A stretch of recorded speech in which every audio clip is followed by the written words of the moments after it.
하나님의 말씀은 누가복음 10장 17절에서 21절입니다. 우리 다 함께 하나님의 말씀을 봉독하겠습니다. 70인이 기뻐하며 돌아와 이르되 주여 주의 이름이면 귀신들도 우리에게 항복하더이다. 예수께서 이르시되 사탄이 하늘로부터 번개같이 떨어지는 것을 내가 보았노라. 내가 너희에게 뱀과 전갈을 밟으며 원수의 모든 능력을 제어할 권능을 주었으니 너희를 해칠 자가 결코 없으리라.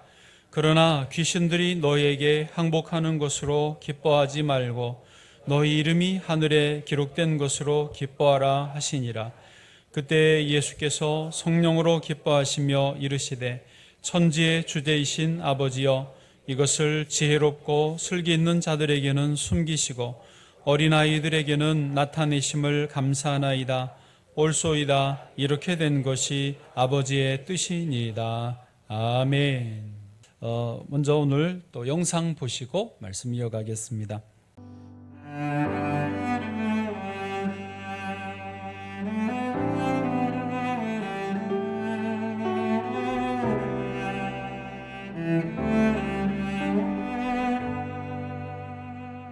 전도를 저도 이제 열심히 노력을 해봤죠. 어릴 때도 해보고 뭐 이렇게 사회생활하면서도 야 우리 같이 하나님 믿자, 우리 예수님 믿자 많이 해봤는데 잘 안 되더라고요. 네, 왜냐하면 사는 게 너무 바빠요. 이제 우리가 너무 삶이 너무 복잡해졌습니다. 정보도 너무 많고 그러다가 제가 이제 이게 좀 너무 힘든 거예요. 너무 힘들어서 시시하고 이제 결혼하고 그냥 막연히 내가 한번 똑바로 살면 내가 한번 그냥 진짜 말씀대로 말씀 한 절이라도 그냥 똑바로 살면 사람들이 궁금해하지 않을까? 이런 생각을 했어요. 진짜로. 그래서 제가 여러분 호텔킹이라는 드라마 아십니까? 그 드라마 촬영할 때 당시에 이제 거기 뭐 기라성 같은 배우들과 함께 같이 저 이제 로케로 강원도에서 촬영을 했습니다. 2시간 거리죠. 그 평창이니까 2시간 반 정도 걸립니다. 그런데 제가 새벽 예배를 너무 사모해서 아침에 촬영이 없으면 서울에 2시간 반을 운전해서 예배를 드리고 다시 촬영장으로 복귀해서 촬영을 하고 다음날 아침에 촬영 스케줄이 없으면 다시 4시에 일어나서 예배를 드리러 가고 3시에 일어나서 그거를 2달 동안 했어요. 그래서 저는 말씀을 사모하니까 성경 말씀을 너무 좋아서 혼자 있는 것보다 가서 있는 게 재밌잖아. 그것 때문에 2시간 왔다 갔다 찬양하면서 다녔어요. 그게 너무 즐거워서. 그러면서 촬영을 이제 열심히 2달 동안 했잖아요. 자, 그렇게 전 2달 동안 열심히 예배를 다니고 촬영도 열심히 했습니다. 그랬더니 기라성 같은 배우들이 저한테 뭐라 그랬게요? 널 보니까 하나님이 있는 것 같아. 이랬습니다. 이제 세상이 변했어요. 우리가 교회로서 당연히 지역사회에 우리가 전도해서 열심히 교회를 일으켜 세워야 된다 하지만 이젠 변했어요. 우리가 살아내면 사람들이 궁금해합니다. 우리 주차 잘합시다. 우리 동네에 있는 쓰레기 잘 주웁시다. 이런 거 하면 사람들이 궁금해서 와요. 왠지 아세요? 이제 그걸 안 하니까. 사람들이 이제 그걸 안 해요. 근데 크리스천은 뭐라고 했죠? 신씨가 구별된 사람이라고 했잖아요. 우리 구별된 사람이면 해야 됩니다. 교통을 저 사람들보다 잘 지켜야 되고 쓰레기도 우리가 더 잘 주워야 되고 우리가 중고등학생 학생들 더 사랑해야 되고 대학 청년들 힘들면 더 들여다봐야 됩니다. 우리가 그걸 하면 주변에 있는 모든 사람들이 우리 궁금해할 거예요. 더 풍성해질 거라고 저는 믿어요. 밭에서 우리가 경작을 했어. 막 과일 과수원됐어. 그러면 떨어진 거를 안 주워요. 아시죠? 우리 안 주워요. 지나가는 사람들 먹으라고. 그러니까 그런 게 뭐냐면 하나님의 시선에서는 이웃을 돕는 게 먼저예요. 이웃을. 우리가 여기서 예배를 잘 드렸으면 이 힘을 얻어서 나가서 열심히 일을 하고 산 다음에 이웃을 돕는 거예요. 그게 하나님의 나라가 있는 것 같아요. 저는. 너희는 빛과 소금이라고 하셨잖아요. 왜 새벽 예배를 나가야 하는가? 새벽 주제로. 예배가 주는 성경 말씀이 왜 필요한가?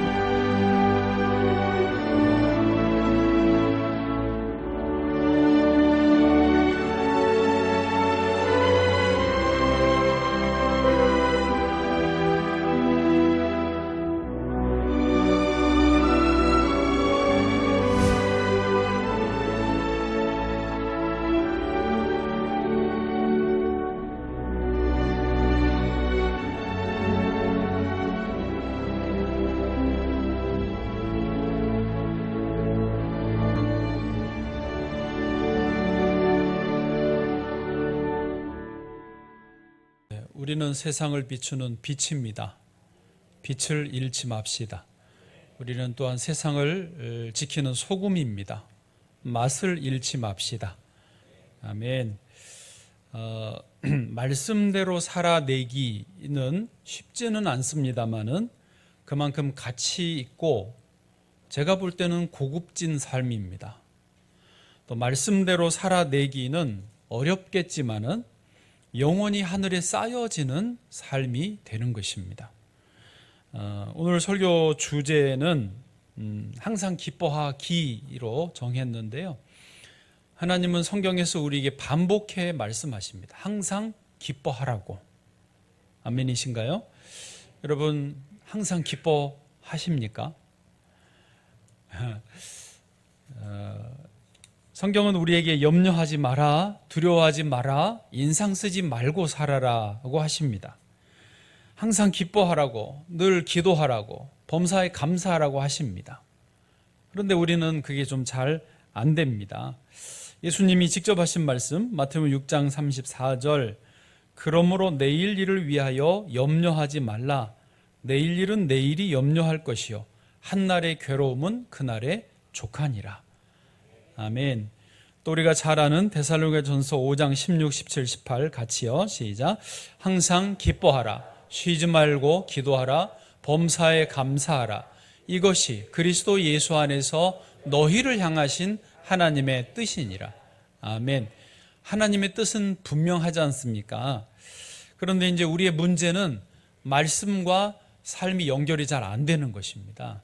오늘 영상의 진태현 씨의 제안처럼 이제 말씀 한 구절이라도 우리 삶에서 지켜보자는 것입니다. 그래서 이번 주간은 항상 기뻐하기로 정했습니다. 다음 주간은 뭐가 될까요? 네, 그 다음 주간은 네. 자, 오늘은 어쨌든 항상 기뻐하기입니다.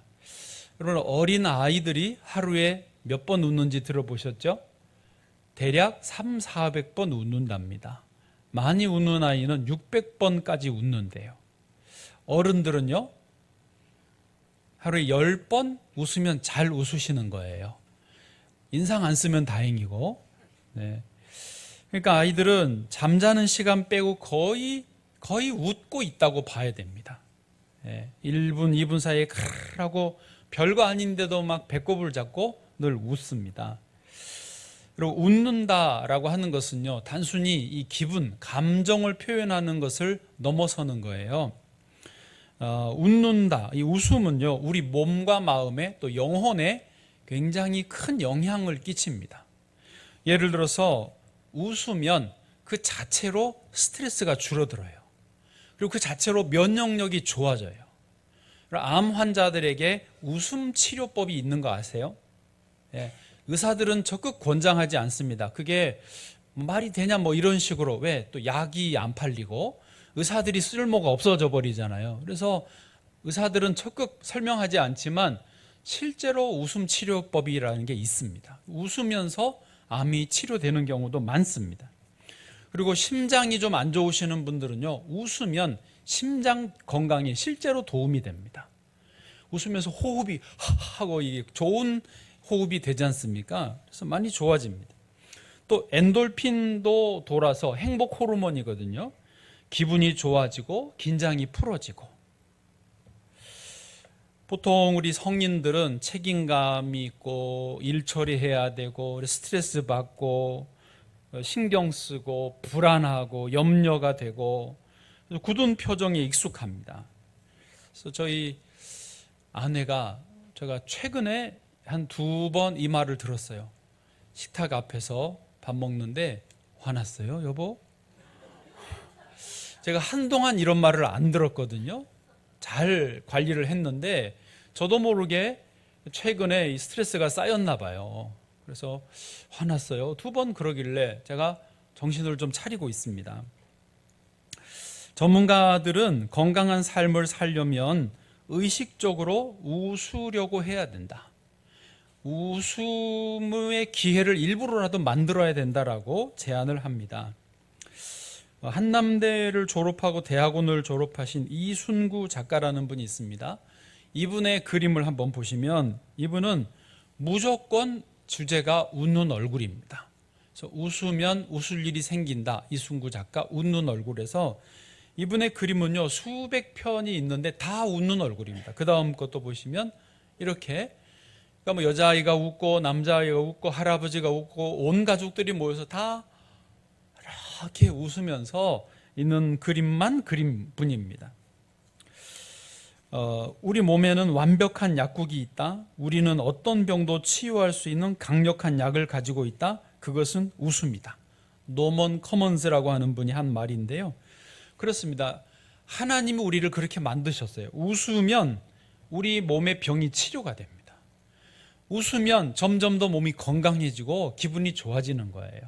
하나님이 주신 이 최고의 명약이 웃음이라는 것입니다. 그래서 그런지 이근후라고 하는 이제 이화여대 명예 교수이시고 정신과 의사로 오래도록 하신 분인데 이분이 80대 초반에 책을 썼습니다. 80대 초반에 책을 썼어요. 책 제목이 뭐냐? 나는 죽을 때까지 재미있게 살고 싶다. 네. 그리고 90대 초반에 책을 하나 더 썼어요. 네. 여러분 아직 얼마든지 책을 쓰실 수 있습니다. 그 책 제목은 뭐냐? 100살까지 유쾌하게 나이 드는 법. 이분이 1935년생이신데요. 지금이 딱 만 90이시더라고요. 돌아가셨나 하고 찾아보니까 엊그제 이틀 전에도 유튜브에 그 명사 초청 강의를 하셨어요. 만 90이신데 그러면서 여전히 그 이야기를 하는 거예요. 어떤 내 인생을 보는 시각을 바꿔야 된다. 대부분의 사람들이 너무 부정적인 면만 보고 산다. 그러니 행복하지 않다라는 거죠. 이번에 책에도 그런 말이 있는데 한번 잠깐 인용을 해보겠습니다. 난 언제 제일 기쁜가? 언제 제일 신나는가? 그거를 쓴 거거든요. 요즘 나는 매일 아침 잠자리에서 눈을 뜰 때마다 신기하다. 주위에는 밤에 자다가 세상을 떠난 동창이나 선후배가 많다. 나 또한 내일이 반드시 예약되어 있지 않다. 그래서 아침에 눈을 뜨면 가장 먼저 우와 눈 떴구나 하하하 하고 웃는다는 것입니다.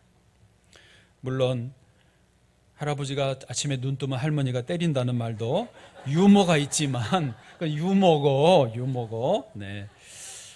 책을 계속 인용할게. 그 순간의 찰나적인 신비감이러니 젊을 때는 이런 신비감을 단 한 번도 느낀 적이 없다. 그때는 아침마다 기계적으로 일어나 하루를 시작했을 뿐이다.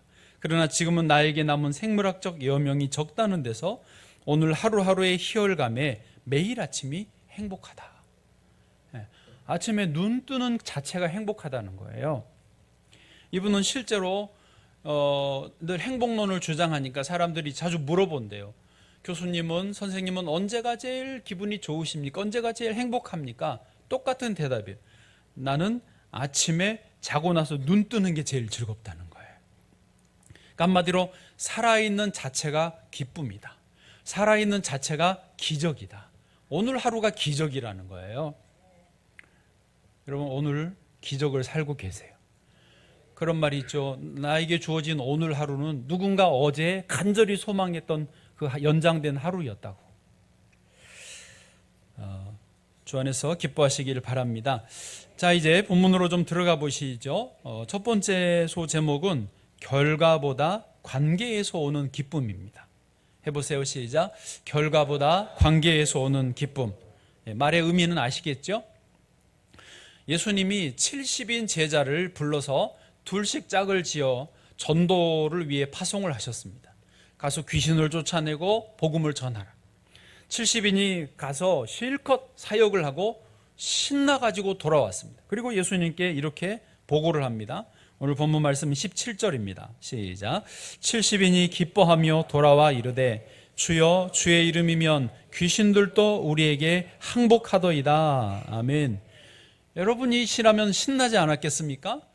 예수님의 이름으로 귀신에게 명령하니까 귀신이 비명 지르고 도망 나가는 거예요. 그리고 그 사람이 멀쩡해지는 모습을 보니까 너무 기분이 좋았습니다. 사람들이 박수를 쳐주고 감사 인사를 전하는 것입니다. 또 다른 마을에 가서 역시 예수의 이름으로 귀신을 쫓아내니까 도망 나가는 것입니다. 예수의 이름을 전하니까 사람들이 받아들이는 거예요. 70인 제자들이 너무 기뻐서 신나서 돌아와가지고 예수님께 그렇게 보고를 합니다. 그러자 예수님이 이렇게 말하십니다. 그래, 나도 다 봤다. 하늘에서 사단이 떨어지는 것을 내가 봤다라고 하시고, 그 다음에 19절에 보면은요, 내가 너에게 이런 능력을 줬다라고 확인을 해 주십니다. 19절을 한번 같이 읽어보실까요? 시작. 내가 너희에게 뱀과 전갈을 밟으며 원수의 모든 능력을 제어할 권능을 주었으니 너희를 해칠 자가 결코 없으리라. 아멘. 믿으십니까? 예. 요즘에요, 여름이 가까워서 그런지 한국 드라마에 귀신이 자주 등장하더라고요. 옛날 어려서 제가 봤던 전설의 고향이 나오는 하얀 소복 입고 머리 풀어헤치고 피 이렇게 흘리는 그런 귀신의 모습이 아니고 그냥 멀쩡한 일반 사람의 모습으로 소파에 앉아 있게 하고 그 뒤에 의자에 앉았으면 뒤에 이렇게 서 있게 만드는 장면으로 요즘 드라마에서는 많이 연출을 해놨더라고요. 기분이 영 그래요. 귀신이 이렇게 TV 막 대놓고 나오니까. 그렇지만 그럼에도 불구하고 우리는 두려워할 필요가 없습니다. 그 귀신을 제어할, 예수의 이름으로 물러가라 명령하면 떠나가는 권능을 주신 줄로 믿습니다. 그러나 이제 그럼에도 불구하고 주님이 우리에게 기뻐할 이유를 20절에서 이렇게 설명하십니다. 그러나 귀신들이 너희에게 항복하는 것으로 기뻐하지 말고 너희 이름이 하늘에 기록된 것으로 기뻐하라 하시니라. 무슨 말인지 아시겠습니까? 귀신을 제어할 능력 때문에 기뻐하지 마라. 그 말은 꼭 아닙니다. 그것도 기쁨이지만 더 근본적인 기쁨은 우리의 이름이 하늘나라 생명책에 기록된 거예요. 우리가 예수님의 이름으로 구원받아서 하나님 나라 백성된 것이 진정한 기쁨의 이유라는 것입니다. 그러니까 귀신을 쫓아내는 능력, 결과 때문이 아니고 하나님과의 관계 때문에 기뻐하라, 그 말씀이신 것이죠. 사실요, 귀신을 쫓아내는 능력이 있어도 하나님 나라에 못 들어가는 경우도 있습니다. 예수님 이렇게 말씀하셨어요. 마태복음 7장에 보면은요, 그날에 많은 사람이 나더러 이르되 주여 주여 우리가 주의 이름으로 선지자 노릇하며 주의 이름으로 귀신을 쫓아내며 주의 이름으로 많은 권능을 행하지 아니하였나이까 하리니, 그 다음 절에 보니까 그때 내가 그들에게 밝히 말하되 내가 너희를 도무지 알지 못하니 불법을 행하는 자들아 내게서 떠나가라. 무서운 말씀이시죠? 그러니까 예수의 이름으로 귀신 쫓아내고 예수의 이름으로 병 고치는데도 천국에 못 들어갈 수도 있습니다. 이런 사람들은 왜 그럴까요? 교만한 마음으로 행하거나 자기 이기적인 목적으로 행하였거나 예수님께 영광 돌리지 않고 행하면, 그러니까 주님과의 관계가 끊어진 상태로 능력만 받아서 행하면 천국과는 상관이 없는 존재가 된다는 것입니다. 그러므로 예수님이 천국의 이름이 기록된 것으로 기뻐할 일이지 능력 때문에 기뻐하지는 말라는 것입니다. 여러분, 우리의 이름이 하나님 나라 생명책에 기록되어 있기를 바라고 믿습니다. 오늘 본문에 하늘에 기록된 것으로 기뻐하라, 기록됐다라고 하는 그 표현은요, 문법적으로는 완료형 수동태입니다. 그러니까 이미 기록되었고, 기록된 사람은 이미 기록이 된 것이고, 수동태라는 것은 내가 거기다 내 이름을 적을 수 있는 게 아니고 하나님이 적어 주시는 거예요. 그래서 수동태입니다. 이것은 전적인 하나님의 주권에 의해서, 하나님의 은혜에 의해서 이루어지는 기록인 것이죠. 하나님 나라 생명책이 기록되면 우리의 생명은 이 땅에서 끝나지 않고, 우리가 이 땅에서 몇 년 살 수 있죠? 137년요? 네, 좋습니다. 137년을 사시고도 어쨌든 이 땅에서는 끝나지만 영원한 하나님 나라에서 영원히 생명을 누리게 되는 것입니다. 이터널 라이프죠. 이 영생은요, 모든 사람들이 사모하는 것입니다. 전에도 말했지만 이집트의 왕은 파로호는 왕이 되자마자 뭐부터 시작합니까? 피라미드를 만드는 공사를 시작합니다. 수만 명, 수십만 명을 백성들을 동원해서 피라미드를 만듭니다. 공사하다가 많은 사람들이 죽기도 하고 돈도 어마어마하게 들어갑니다. 그냥 왕으로 있는 동안 내내 피라밋을 만듭니다. 그리고 그 피라밋에 자기가 죽으면 들어가는 거예요. 무덤이 피라밋이니까요. 왜 피라밋을 만든다고요? 거기에 들어가서 영생하려고 하는 거예요. 그렇게 믿었던 것이죠. 중국을 처음으로 통일한 황제가 진시 황제입니다. 그래서 시 황제라고 하거든요. 진시 황제는 천하를 통일하고 보니까 그냥 죽기가 아까운 거예요. 그래서 서복이라는 신하를 보내서 동남 동녀 500명을 동반시켜 보내가지고 불로초를 구해오라고 합니다. 그래서 우리나라 제주도에도 일본에까지 갔다 왔다는 기록이 있습니다. 여러분, 제주도의 서귀포에 가면 서복 전시관이 있습니다. 혹시 가보신 분 계세요? 그 실제로 서복이 왔다 갔다는 그 기록과 내용이 전시하고 있습니다. 한라산에 올라서 불로초 비슷한 거를 구해가지고 돌아갔습니다. 그래서 거기서 다시 배를 띄워 돌아갔다 그래서 서귀포 이름이 거기서 나왔다는 것입니다. 그러니까 실제로 이야기예요. 네. 진시 황제는 그걸로도 부족해서 더 오래 살려고 약을 만들어라.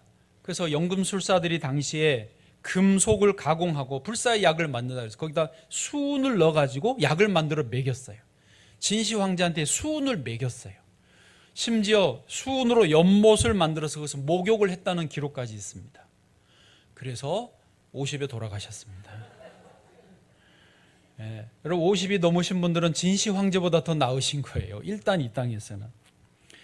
그걸로도 부족해서 진시 왕은 진시 황릉을 만들었죠. 서안에 가보면 중국에 그 뭐죠? 병마총?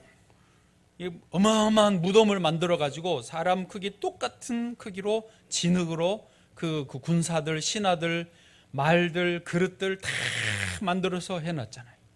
안 가보셨어요? 저도 안 가봤습니다. 굳이 안 가봐도 됩니다. 어마어마한 무덤이죠. 그러니까 사후 세계를 그렇게 만들어서 영생하려고 하는 거예요. 바로 왕도 얻지 못한, 진시 왕도 누리지 못한 그 영원한 생명이 예수 그리스도 안에 있습니다. 여러분, 예수님을 나의 구주로 믿으십니까? 영원한 생명, 이터널 라이프가 나에게 주어진 줄로 믿습니다. 나 이름이 하늘나라 생명책에 기록된 줄로 믿습니다. 두 번째로 하늘의 뜻이 이루어질 때 오는 기쁨이 있습니다. 예, 한번 해보세요. 시작. 하늘의 뜻이 이루어질 때 오는 기쁨. 아멘. 그러니까 첫 번째 기쁨은 주님과의 관계, 믿음에서 오는 기쁨이라면, 두 번째는 이제 주의 뜻이 이루어질 때 얻는 기쁨이 있습니다. 오늘 본문에서 예수님이 이렇게 기뻐하시며 기도하십니다. 21절입니다. 시작. 그때 예수께서 성령으로 기뻐하시며 이르시되 천지의 주제이신 아버지여, 이것을 지혜롭고 슬기 있는 자들에게는 숨기시고 어린아이들에게는 나타내심을 감사하나이다. 옳소이다. 이렇게 된 것이 아버지의 뜻이니이다. 아멘. 예수님이 지금 성령 안에서 기뻐하시면서 이렇게 아버지께 기도하시네요. 성령으로 지금 예수님이 기쁨이 가득하셨습니다.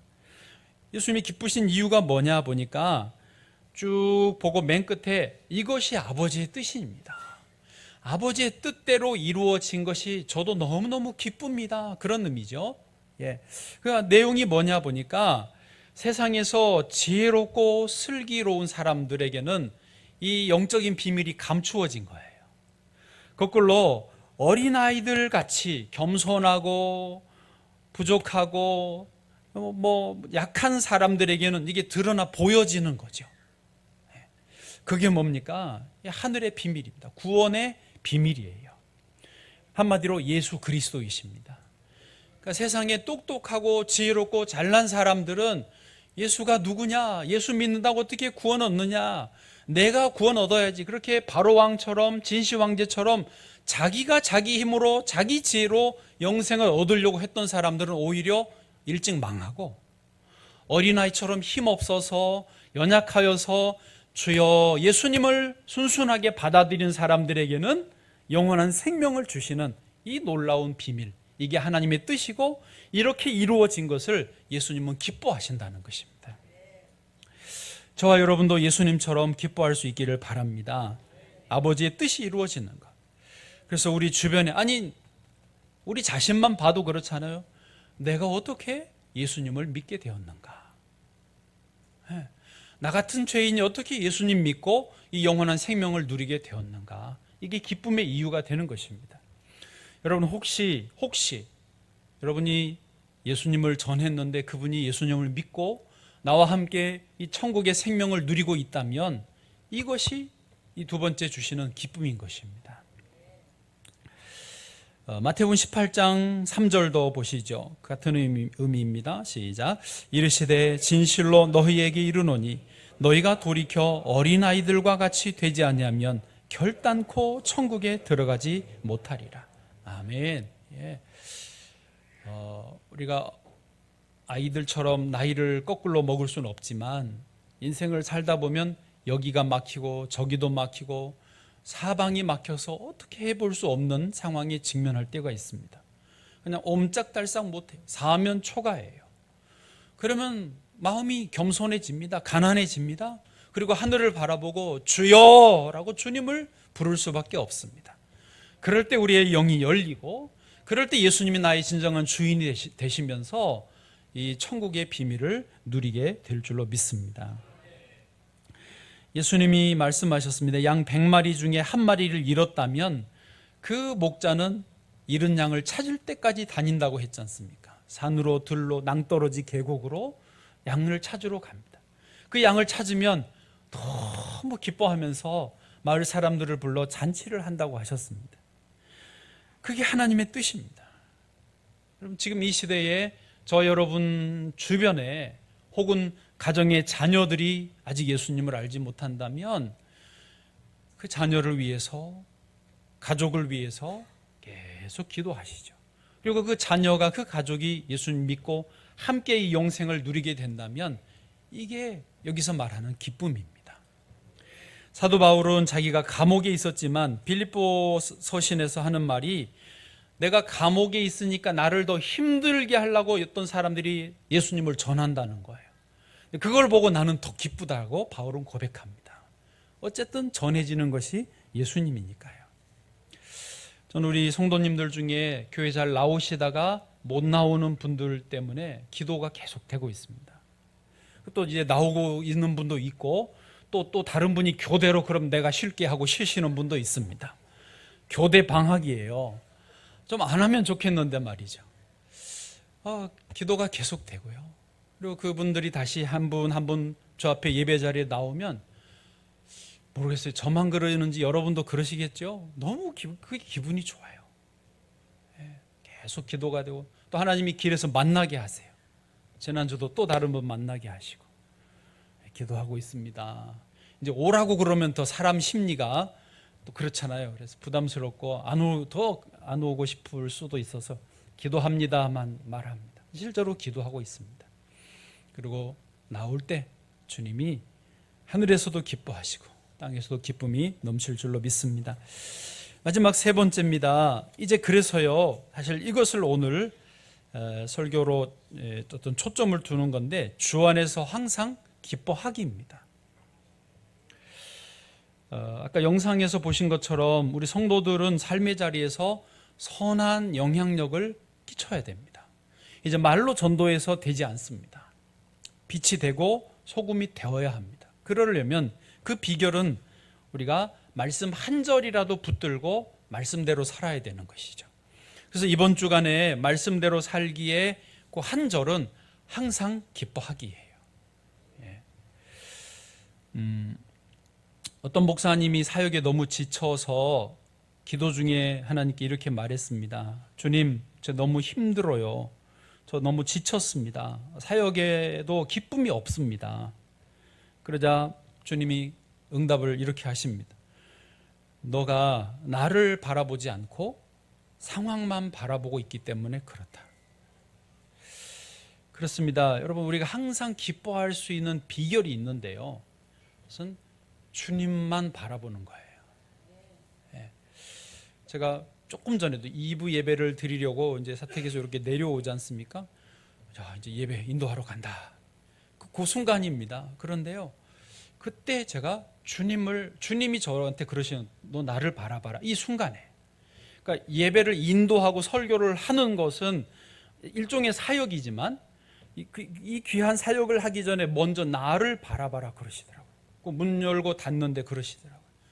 잠깐 멈췄습니다. 한 3, 4초 멈춰서 주님을 바라보고 내 안에 계신 주님을 의식하면서 주님 인도해 주세요. 제가 뒤따라 가겠습니다. 그리고 내려왔어요. 주 안에서 항상 기뻐하기라는 것은 그런 겁니다. 그러니까 일을 사역을 하러 가면 일만 있습니다. 그리고 나 혼자 어떡하지? 나도 모르게 인상이 써지는 거죠. 그래서 내 안에 계신 주님과 대화하면서 주님을 모시고 내려오니까 내가 마음의 평안과 얼굴에, 얼굴은 보여지시는 거니까 모르겠어요. 여러분, 주 안에서만 항상 기뻐할 수 있습니다. 주 밖에서는 롤러코스터를 탑니다. 그러므로 시간을 내야 되시고요, 주님 앞에 앉아 있어야 되고요, 주님을 바라봐야 됩니다.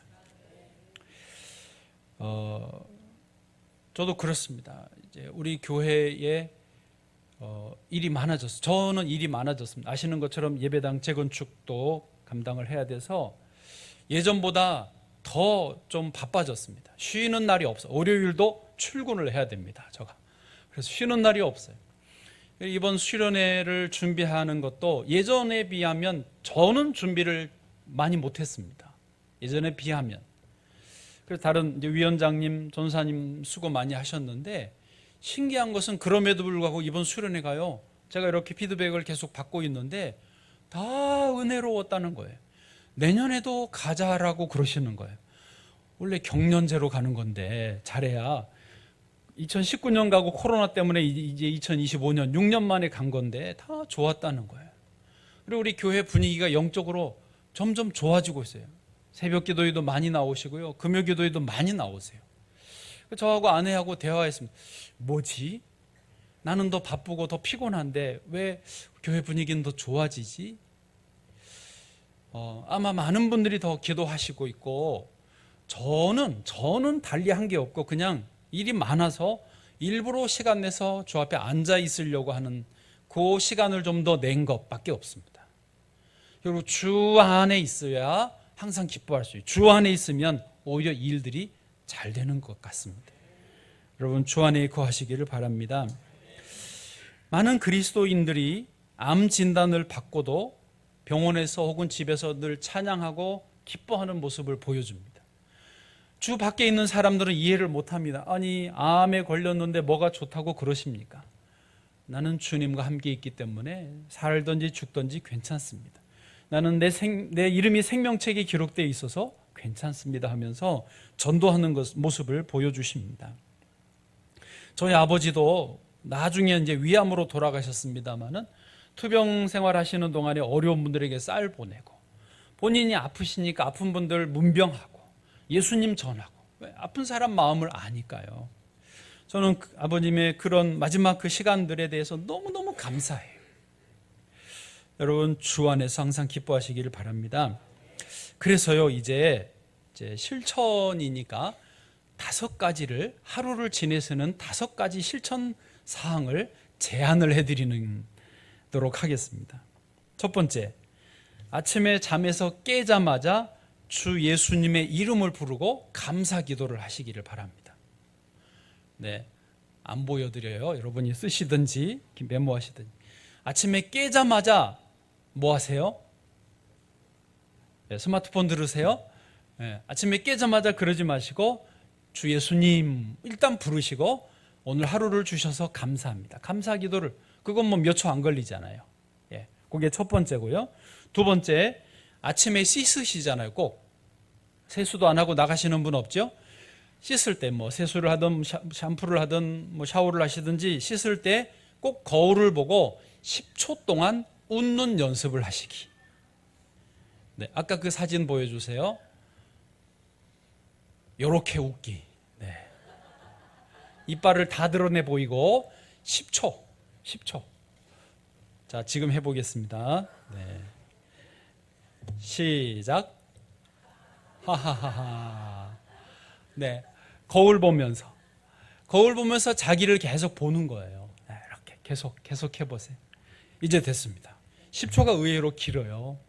네. 더러 사진을 이렇게 찍으면서 웃으세요, 스마일. 그런데 웃는 얼굴이 제대로 안 되시는 분들도 많습니다. 그러니까 내 얼굴을 스스로 웃게 못 만드는 거예요. 웃는다고 웃는데 이렇게 그 제대로 되시는 분들도 좀 있습니다. 다 그렇진 않지만 내 얼굴이니까 내가 관리하실 수 있잖아요. 예쁘게 화장도 하시지만 거울 보고 예쁘게 멋지게 웃으셔야 돼요. 그냥 스스로 거울 보고 하는데 뭐 체면이고 뭐 있습니까? 그냥 스스로 어린아이처럼 웃으시면 참 좋겠습니다. 세 번째로 이제 새벽 예배를 꼭 드리시고 신앙 일기를 적어 주십시오. 새벽 예배는 6시에 영상으로도 참여하실 수 있고 현장에도 많이 오시고 있습니다. 그리고 그것을 꼭 노트에 몇 가지라도 적으시는 거죠. 말씀을 하실 수 있죠. 그다음에 네 번째는요, 하루 종일 300번 정도 웃으려고 노력하십시오. 이게 좀 어려우실 수도 있습니다. 하루에 300번을 어떻게 웃냐. 여러분, 저도 해보면 웃지 못하게 만드는 요소가 하루 중에 너무 많습니다. 어떤 뭔가 고민되고, 뭔가 압박이 있고, 뭔가 힘든 일이 있고, 또 안 풀리는 문제가 있으면 웃기가 쉽지 않습니다. 암 환자들은요, 공통적으로 이제 목사 입장에서 보니까 암이 왔어요 하시는 분들을 거꾸로 추적해 보면 최근에 몇 년 사이에 한 6개월 이상 지속적으로 스트레스를 받았던 분들입니다.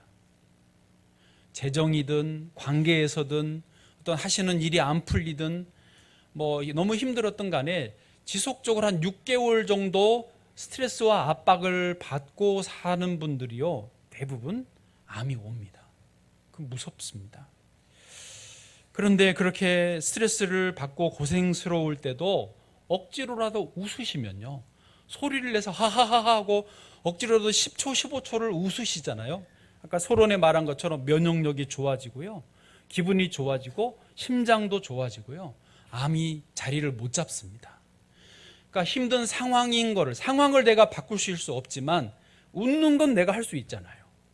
하나님이 항상 기뻐하라라고 하셨으니까 웃는 건 하실 수 있잖아요. 아멘 좀 하소. 웃으시는 건 되잖아요. 그건 못해요? 내 얼굴인데, 내 호흡인데 못해요? 웃으시면 돼요. 억지로라도 이를 악물고라도 웃으셔야 돼요. 정말이에요. 안 그러면 암이 그러고 들어온다니까요. 하고 나가야지. 그러려면 억지로라도 하루 종일 웃으려고 노력하셔야 됩니다. 마지막 5번째, 저녁에 꼭 감사의 기도를 드리시고 주무십시오. 꼭 감사를 하고 잠자리에 들어요. 하나님, 오늘 잘 지냈습니다. 내일도 잘 부탁합니다. 그리고 주무시면 되겠습니다. 아멘. 이렇게 5가지. 첫 번째 뭐였습니까? 잠 깨자마자 예수님 부르시는 거예요. 첫 번째, 깨자마자 예수님 부르고 감사기도. 두 번째, 씻을 때 거울 보고 연습, 웃는 연습. 몇 초 이상? 10초 이상. 10초요. 해보시면 알지만 길어요. 그래도 하십시오. 세 번째, 새벽 예배를 드리시고 신앙일기를 꼭 적어주십시오. 신앙일기는 말씀을 적는 겁니다. 네 번째, 하루 종일 300번 이상 웃는 연습하자. 그러니까 애들처럼 웃고 살자 이거예요. 애들처럼. 마지막 5번째, 저녁에 자기 전에 감사기도를 드리고 자자. 이 한 주간 동안 주 안에서 항상 기뻐하기 실천입니다. 실천 사항입니다. 이제 시편 37편 4절을 읽고 말씀을 마치겠습니다. 시작. 또 여호와를 기뻐하라. 그가 내 마음의 소원을 내게 이루어 주시리로다. 아멘. 말씀대로 아멘이시죠? 우리가 여호와를 기뻐하면, 주 안에서 항상 기뻐하면 우리는 힘쓸 일이 그것입니다. 그러면 주님이 우리의 마음의 소원을 이루어 주시는 거예요. 얼마나 좋아요. 수지 맞는 일 아닙니까? 내가 사는 동안도 기뻐하고 하나님이 소원을 이루어 주시고. 아멘. 우리 아이들이 어릴 때 저한테 울면서 뭐 짜증내면서 이거 해줘요. 그러면 해주기 싫어. 사람 마음이 그래요. 그러나 아빠 이거 해주세요 하고 웃으면서 당연하게 요구하면 웃으면서 요구하면 해주고 싶어요. 하나님은 그렇습니다. 우리는 하나님의 자녀이지 않습니까? 기쁨으로 지내면서 하나님 부탁합니다. 믿습니다. 그럴 때 주님이 들어주시는 것이죠. 이제 찬양을 부르실 텐데요. 스바냐 3장 17절입니다. 너희 하나님 여호와가 너희 가운데 계시니 그는 구원을 베푸실 전능자이시라.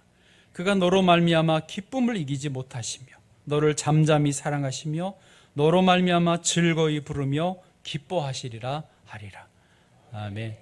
하나님 아버지는 우리를 사랑으로 바라보세요. 부모님이 자녀를 바라볼 때 너무 기분 좋아하시듯이 하나님 아버지는 우리를 그렇게 바라보십니다. 그 아버지를 같이 우리도 바라보시면서 주 안에서 기뻐하는 모두가 되기를 바랍니다.